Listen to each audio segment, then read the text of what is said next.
In the previous video, we looked at the bad guys in wrestling and what rock stars would make killer heels in the ring.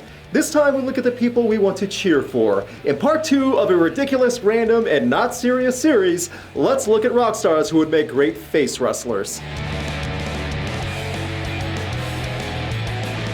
If you'd like to see who made the list of heels, you can check out the link in the video description and information card. Here's a clip. Look, listen, dude. You may run rock.net, but you suck.net at thinking that you know anything about CMFT. Who's got the belt? Who doesn't? Pop quiz. Keep in mind, this is not a top 5 no ranking. Also, it's just a fun list on a free video on a website run by a broken algorithm. For rock fans and wrestling fans, this is just meant to be fun. Don't take it too serious. You'll figure this out as we go. Let's see who would be a fan favorite in the squared circle. There always will be a spot for the veteran in wrestling, the tried and true face that always gets a respectful reaction from the crowd and that a wrestling show can always rely on to deliver. For decades, Dave Grohl has been a consistent example of that, and when you relate that to wrestling, he'd be the perfect comparison for a career good guy who always gets the crowd behind him. Years back, he'd be the energetic loudmouth with a smile on his face who would come into the ring ready to prove himself. As the years go on, Dave becomes the stoic veteran in the corner of his friends at all times. And while Grohl would start out moving on through the years to accomplish everything from titles to main event spots, the transition through generations would be the story for most people who follow wrestling and always enjoy seeing the man both in the ring and on the mic. As a musician, Dave Grohl always gives you your money's worth live and is always entertaining. In wrestling, that's a no-brainer to have something like that on your program. Dave Grohl popping on the monkey wrench submission and making all the younger loudmouth heels tap out and put in place for stepping out of line. Dave Grohl would always be in the upper card no matter what, and everyone would always understand and appreciate that. Grohl would be a great go-to to put over a young heel to give them a great push without losing any prestige himself. Also, I love the idea of big foam monkey wrenches in the crowd and t-shirts saying the original Foo and tons of other ideas for merch that would totally work well. Wrestling and rock always have veterans who continue to be cornerstones of generations. Dave Grohl would work as that cornerstone and everyone would love it through the years, just like in an alternative music field for the past few decades.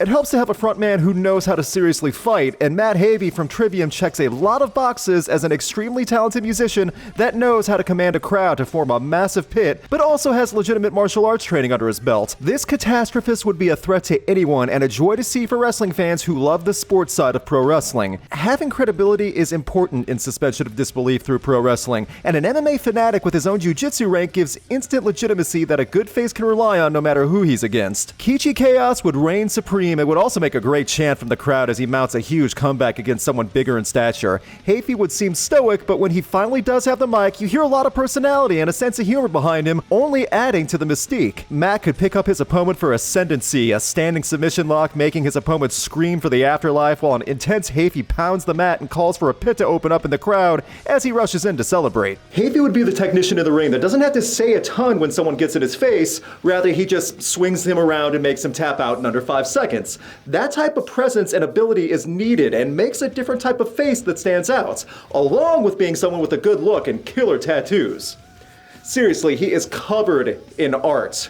I mean, that's good design right there. No other wrestler's gonna have that much. When you see Trivium live and hear Heafy's booming voice and seeing a crowd intentionally trying to knock into each other at full speed, you realize that it's because of the man's ability to control a crowd. That's something faces need in wrestling, the ability to get a crowd to listen and care. Matt Heafy has that. In wrestling, there is often a guy who is more than ready to fight the system and stand up for what he believes in, while being a lightning bolt of energy that no one can slow down. When you take a look at Jason Butler's past works and beliefs in music, while putting that with his insane live performances where he literally climbs up and jumps off of anything, Butler would fit several roles as a face. Whether it's fighting the system, fighting injustice, or fighting as an underdog, Jason would make everyone believe in him as he runs laps around his opponents and flips off the turnbuckle to high spots just because he can. man. Hitting the bite back, a perfect counter move, Butler would be the crazy daredevil who may get thrown around, may get talked down to, but that just riles him up more when it matters until he bites back. And for those who are unaware, he would potentially drop a pipe bomb mic promo every single time he holds a microphone in front of an audience. He gets his point across and makes sure everyone knows who the bad guys are, and it's definitely not him. Also, hearing commentary say there's a fever coming every time he went to the top rope before a 450 splash would sound great on television. Watching Jason Aalon Butler go insane live is proof to anyone that knows he's nothing but adrenaline and energy. When you know how substantial his writing is in Fever 333's music as well as politically charged, it's easy to envision that as an activist force in wrestling, forming many ways and challenging authority and wanting to fight the system when wrongdoing is obvious. Probably from the top rope, trying to flip over 5 times over and over and landing on a pile of people, but still fighting the system. Fight the power at 100 miles per hour and scream your head off while doing it. Sounds like something just about anyone can get behind, but also because he'll jump off anything. Butler in a ladder match would be terrifying. Wrestling fans underestimate the party animal, the guy living for a good time and wants to put a smile on your face, the one that is always making you a little happy to see on TV, whether in the ring or pulling some shenanigans backstage. Andrew WK definitely works in that trope of wrestling face that is there as part energy, part comic relief, and always entertaining. Any man that praises pizza and lives for the party life could totally win over kids and teenagers, which is important for wrestling crowds. Also, how can you hate Andrew WK as a person? How?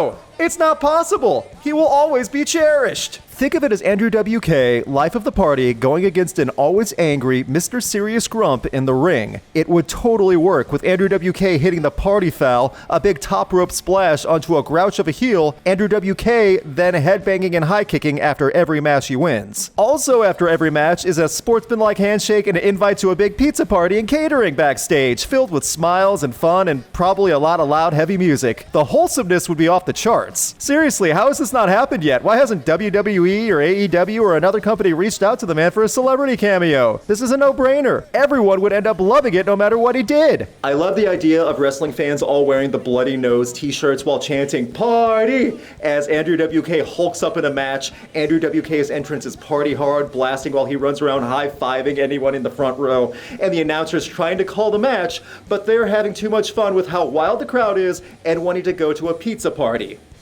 Even I want pizza right now. I'm thinking about it too. The party foul, party hard, pizza party, Andrew WK's positivity. Everyone loving life and having a good time at a wrestling show when he's out there. I don't know how to make this happen, but someone please make this happen.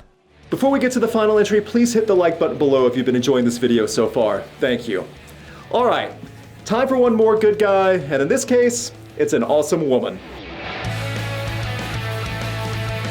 Women's wrestling has seen a strong uprising in respect and support through extremely talented women in the ring over the last few years, and alongside that, Lzzy Hale proves she can hang with anyone as a vocalist, guitarist, and rock star. She'd be a perfect face of a company and dominator in the ring. Everything about Lzzy screams, "I don't care about what anyone thinks, and you shouldn't either, so let's kick the door down and live for the moment." There's a sense of fearlessness in her that radiates out when you see her perform live, and her ability to rile up a crowd in unison is also a huge trait that many good guys in wrestling are lacking in today's wrestling scene. This daughter of darkness would rally people behind her, but also be over the top in promos as well as tough in the ring. I can easily envision Lzzy Hale threatening to shove her 12-inch heel down someone's throat and high-fiving the front row right after. The in-your-face attitude, celebrating with the crowd, not taking any flack from others, Lzzy gives off a lot of those vibes, and that translates well to someone a wrestling crowd could get behind. Hale throwing out the reckoning and getting the big pop would also be a huge moment. When Lzzy Hale performed at NXT a few years back, I have to imagine part of her wanted to keep walking down that runway to get in the ring. She always had a swagger and sense of confidence to her while being likable, and I think that's the key for being a face personality-wise. Also, the last time I saw Hailstorm, she brought a little girl on stage and gave that little girl her own guitar. If that's not a babyface move in front of an audience, I don't know what is. Lzzy Hale screaming "I am the fire" at the end of a promo in the middle of a ring with a crowd going wild is what I envision as a face. 12-inch heel roundhouse kicks and all. And that was a look at 5 rock stars who would make great face wrestlers. Who do you think could be a good heel or face? Leave a comment and let everyone know. Big thanks to my patrons and a special thanks to Brandon Barrettfeld, Chris Stoneman, McKenna White, and Dom Noble. You can have a say in upcoming videos and see videos early by supporting Rocked on Patreon. Please click the link in the video description for more information. Please subscribe and ring the bell to get notified on upcoming videos. You can check out my concert photography on Instagram, and you can keep up to date with Rocked on Facebook and Twitter.